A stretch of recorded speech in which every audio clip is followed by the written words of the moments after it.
অনেকগুলি বিষয় নিয়ে আলাপ আলোচনা হয়েছে। আমরা সর্বপ্রথম যেটা আমরা অ্যাপ্রিসিয়েট করেছি আমাদের সম্মানিত সভাপতি সাহেবকে, ওনার নেতৃত্বে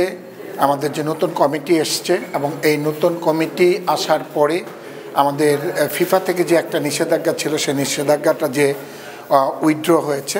সেটার জন্য আমরা সর্বসম্মতিক্রমে আমাদের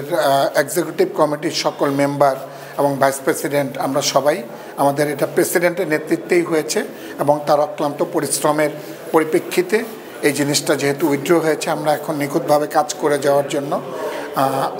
ফিফা থেকে যে সহযোগিতা পাবো সেটার জন্য আমরা প্রেসিডেন্টকে প্রথমেই ধন্যবাদ জানিয়েছি। প্রথম আমাদের এটা ছিল। তারপরে আমরা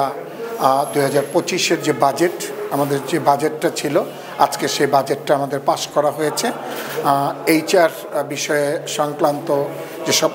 আলোচনা হয়েছে এবং সেটাও আমাদের পাশ হয়েছে। আর সবচেয়ে বড় জিনিস যেটা, সেটা হচ্ছে যে আমাদের স্কুল ফুটবলটা আগামী কয়েক দিনের মধ্যেই শুরু হচ্ছে এবং সব ইংলিশ মিডিয়াম, এখানে স্কলাস্টিকা, আগা খান, সানবিম,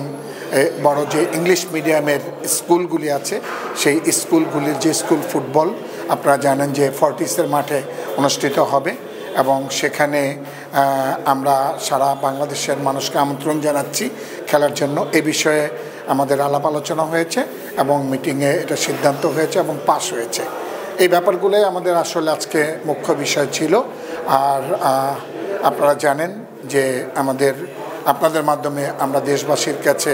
আগামী 25 তারিখে যে আমাদের বাংলাদেশ জাতীয় ফুটবল দলের যে খেলা রয়েছে, আমাদের নতুন যে একজন খেলোয়াড় এসছেন যে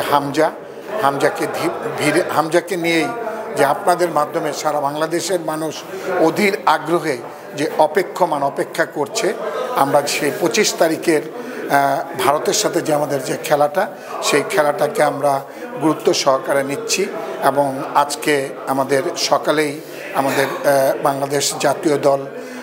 শিলংয়ে গিয়েছে এবং সেখানে তারা পৌঁছিয়েছে এবং পৌঁছিয়ে তারা আল্লাহর রহমতে সবাই ভালো আছে, সুস্থ আছে এবং আমরা আপনাদের মাধ্যমে দেশবাসীর কাছে দোয়া চাচ্ছি যে যাতে করে আমরা একটা ভালো রেজাল্ট নিয়ে দেশে আসতে পারি। বাজেটের ব্যাপারে আমাদের আলাপ আলোচনা